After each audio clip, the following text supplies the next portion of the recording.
Assalamu alaikum everybody watching me. I am Dr. Sheikh Rashid from Pakistan, working as neurologist. The patient married for 1 year, complaining of pain, rather severe pain during menstruation and infertility. Here we see this is the uterus.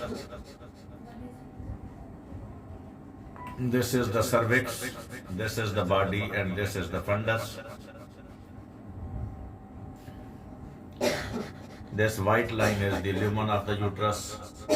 From here to here, this is endometrium. Now we see in the right adnexa. This is very typical endometriotic or chocolate cyst. This all is hemolyzed blood.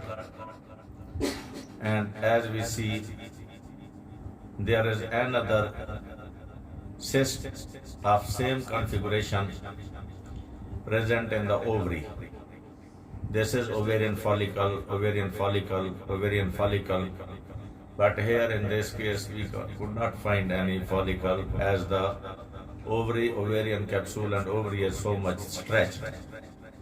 One more significant point, that due to inflammation, the ovaries have come together. This is one ovary, this is another ovary. These are called the kissing ovaries. These ovaries are kissing each other. And as we see, the uterus is not very much fixed. It means that no other implants may be there which can cause the restriction of movements.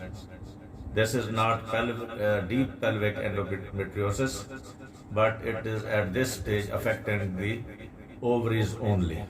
The cervix is freely mobile, the body is freely mobile, but both ovaries are containing the chocolate cyst. This is a big chocolate cyst in right ovary, and this is another cyst in the left ovary. Thank you for watching the endometriotic ovarian cyst. Islam Zindabad, Pakistan Zindabad.